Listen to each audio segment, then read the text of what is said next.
Welcome to the coolest stuff on the planet. Hi, everyone, and welcome to the coolest stuff on the planet. I'm Catherine. And I'm Sarah.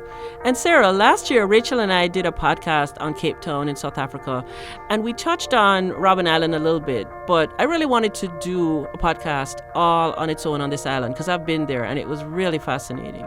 Well, Catherine, I think it's worth its own podcast because it's a beautiful island and it's a World UNESCO Heritage Site, and it's not far from Cape Town. It's located about 45 minutes by boat, and it's famous, really, for being the prison that housed political prisoner Nelson Mandela for 27 years. And of course, after he came out of prison, he became the president of South Africa. Exactly. So that's what he is known for.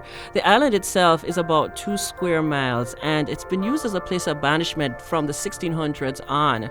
And it housed all kind of prisoners, both political and criminal. From the 1800s through the 1930s, it was also used as a leper colony, and if you had leprosy, you unfortunately had to live there. And one of the things that you do see there is a graveyard for lepers.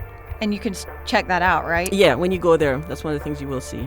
And South Africa also used this island to house their mentally ill patients. And sort of a weird twist, they used it as a training defense station during World War II. So the island's been used for all kinds of things. Okay. But during a 30-year period from 1961 to 1991, it was the maximum security prison for political prisoners, and particularly those that opposed the system of racial segregation and oppression that we know as apartheid. Yeah, and when you visit it today, you take the ferry over from Cape Town, and the sea crossing is usually pretty rough. They got some rough seas there. And then you get there and you take a bus. You're not allowed to wander around by yourself. You have to stay on this bus. And one thing that really struck me when I was there is just the strong wind that just blows continuously, and just sand is in your eyes the whole time, really stinging you as you're standing there. And Catherine, you told me that when you take the tour, you pass a lime quarry that's also on the island. And when these prisoners were there, they were required to just dig up the rocks and move them from one place to the next. And there really wasn't any rhyme or reason behind it other than that they were banished to physical labor, and that was the only reason behind them doing this, right? Exactly. It was just some form of punishment to give them to do. One of the things that the guide told us is that the workers were not allowed any kind of eye protection. So, that's why you see Nelson Mandela, pictures of him today, he's always wearing sunglasses or dark glasses, because the whole time they're out there working in this quarry, sand is in their eyes, the sun is just beaming down, reflecting off of the stone and just piercing their vision. And so he has pretty poor vision now because of that. Because of it, yeah. Yeah. And also, the tour goes right into the main area where these political prisoners were held and where Nelson Mandela himself lived, and you get a chance to see the cell where he was kept. And yes, you do. The guides take you right around through the area where all of these political prisoners were kept, right? Yeah, and the guides are actually former political prisoners. So the one that we had, he was telling us how the government continued the apartheid system even in jail, and not just by segregating the prisoners by race, but even something like food. Like if you were colored or Indian, you get maybe 1 ounce of jam, while if you're black, you got no jam.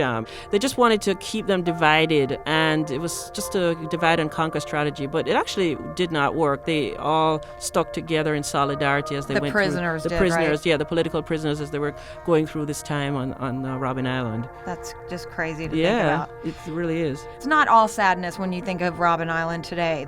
The last of these political prisoners were freed in 1991, and the island became a museum, like we're talking about, in 1997. Yeah. And there's also just a ton of wildlife that lives on the island. There's about 13,000 penguins. There are also seals. There are deer. And in 1991, the island was included in the South African Natural Heritage Program. Yeah. And then the northern parts of the island were declared a bird sanctuary. So it's just packed with all different kinds of wildlife. All kinds. And that was another surprise to me, that, for instance, all the penguins that we just saw wandering around the area as well. But also, interestingly, there is a church on the island that is now closed. But once a year, on Valentine's Day, it's open and couples can get married there. So that's kind of a positive spin on an island with this just long sad history. Kind of sad history, yeah. Exactly. One thing that was kind of funny is that, I don't know if funny is the word, but they were thinking at one point to make it a resort because of the location. Well, it is a beautiful place to have a resort, I guess. I mean, it's a beautiful setting, but with such a sad, long, sort of jaded history, I don't know if it would make the best place for a resort. So Yeah, I think it's better to have preserved what's there and not ignore the history. I agree with you there. So, well, that wraps up our tour of Robben Island, and we will, of course, include a lot more of these really interesting historical facts about the island on our blog. And you can also follow us on Facebook and Twitter. We'll have those addresses at the end of the podcast. And we'll see you next time on The Coolest Stuff on the Planet. For more on this and thousands of other topics, visit howstuffworks.com. Don't forget to check out our other podcasts, free on iTunes.